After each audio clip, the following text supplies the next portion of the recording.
If you're a whitetail hunter and the early season in North Dakota isn't on your radar, well, let me tell you, your radar is broken. I live way down south, and the cool temperatures and lack of humidity is an awesome change from the sweltering South Georgia summers. Last year, in 2020, we hunted public land in North Dakota and had a total blast. This year, we're changing things up by hunting a big farm where we got access to hunt. We made a trip before the season to prep our spots, hang cameras, scout the area, and do all the behind-the-scenes work that you have to do for a hunt like this. We're a bunch of public land DIY guys at heart, so this type of hunting is a bit out of our comfort zone. But as I like to say, a bad day in the saddle still beats working. We stuck to the plan for the first few days. We hunted our prep trees, all the spots we'd pre-scouted and set up ahead of time. That's what we did. Unfortunately, the deer we had on camera just weren't cooperating in daylight. So we called an audible and changed up our tactics the best we could.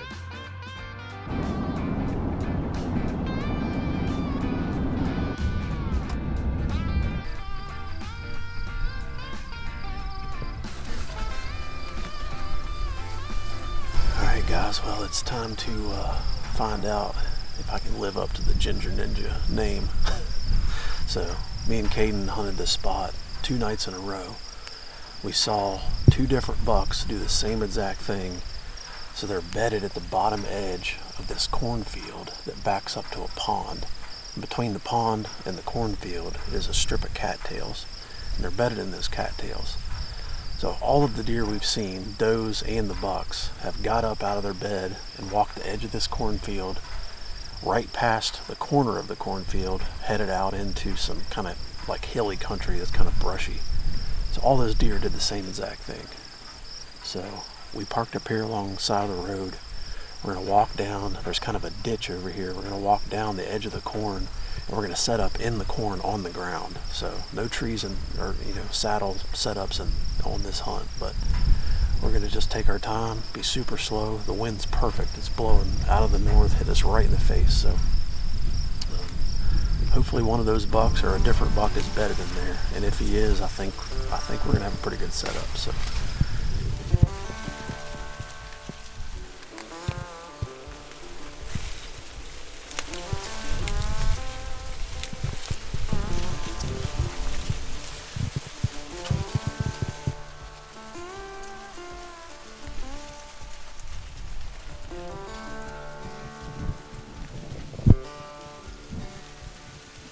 As I get tucked away in the corn, let's jump over to Ernie's location and see what he's up to.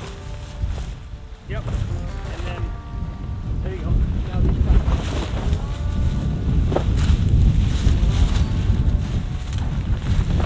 If you're wondering why Ernie is setting up a blind a day before the hunt, it might be because he forgot to stake the last one down. So if you see a blind roll by somewhere in South Dakota, you might want to grab it for him. As you can see, these bucks are bedding in the cattail marshes, which makes a ground ambush almost the only way to get close. We would much rather be in our saddles, but sometimes you just have to adapt.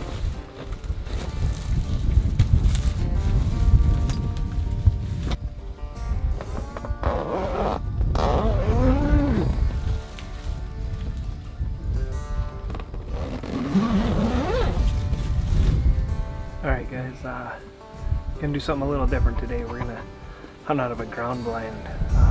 Normally I wouldn't, because I really don't like these things, but the area I'm at, there's not a tree for probably a mile in all directions, but we know we've got some bucks that are coming in out of the cattail swamp that's just to the side of us here. So I've got cameras, I've got pictures of him coming in almost every day, so now we're just gonna see if we can make this work. Originally I set this up for Adrian, but he decided he's going to hunt a different area tonight, so we're going to see what we can make it happen. Like I said, it's not a saddle, but saddles are only a tool. Sometimes you got to look a little deeper in the toolbox for a different wrench. So.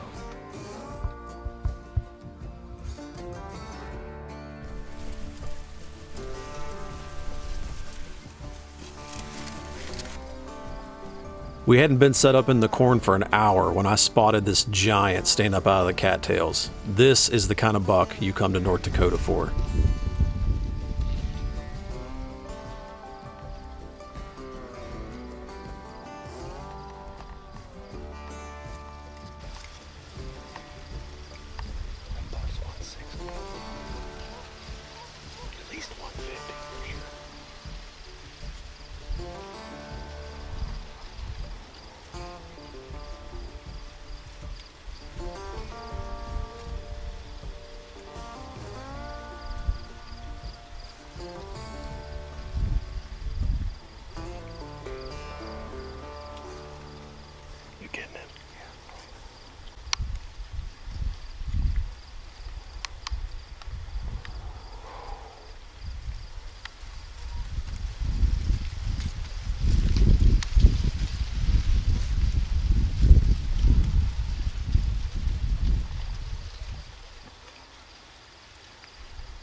The marsh is the place to be. Alright guys, well we just got settled in here, been here for a little while. And we've been seeing several deer across the lake. And I saw a bigger bodied deer stand up over there. And when I pulled up the binos, it's an absolute hammer of a buck. Probably, it's hard to put a score on him. I'd say he's easily 150. Just a big, clean 10-point, tall brows, just beautiful buck. Full velvet. So he makes the buck that we were originally in here after look like a baby. I'll still shoot the other buck, don't get me wrong, but I wish that buck was on this side of the lake. The bad thing is where that buck is at, we're not allowed to access that back there. So he's pretty much safe where he's at. But that buck and the one that we saw the other night were both full velvet. But there's another buck in here making a bunch of rubs, so we don't know what's in here. There hasn't been any cameras or anything over in this section, so there could be anything in here. It's just awesome to see a buck like that. That's really cool.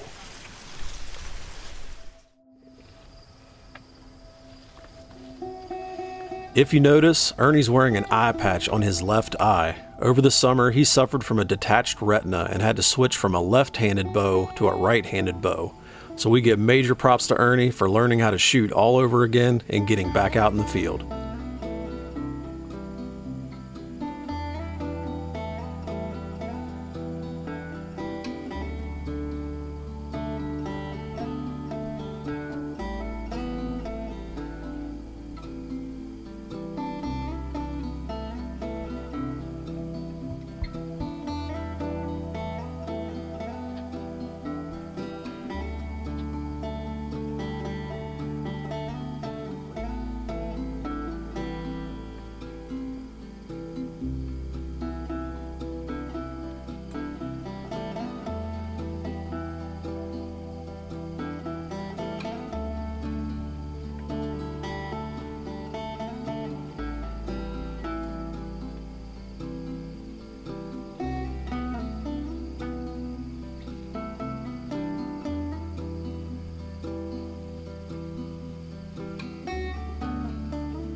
As light began to fade, we had a mature doe pass by at 30 yards in the thick cover, and right behind her was a buck that just seemed to pop up out of nowhere. He gave us no time to prepare.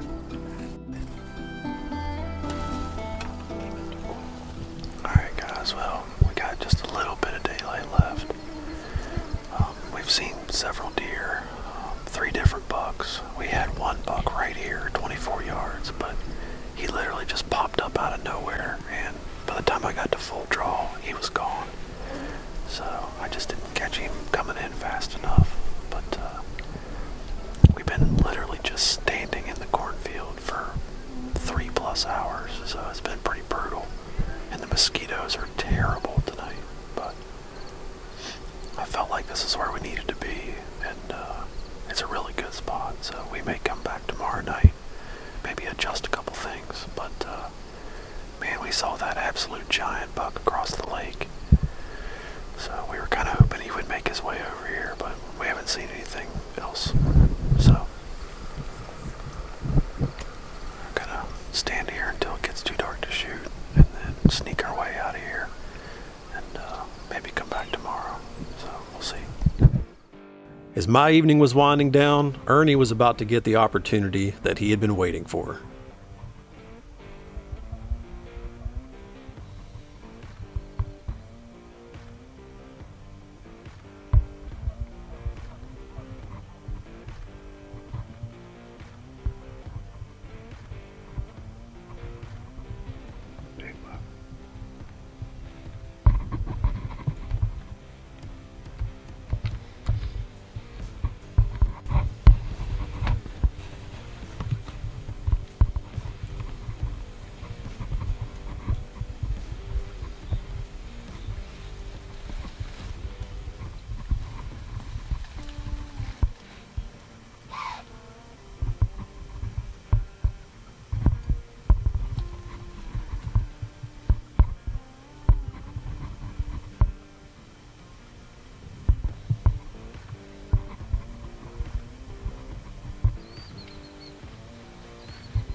Alright guys, and that's why we hunt out of tree saddles instead of ground blinds.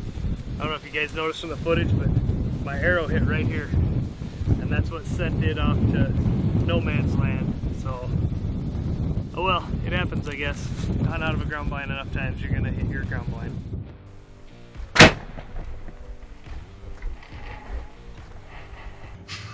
Man, you are one pathetic loser. No offense.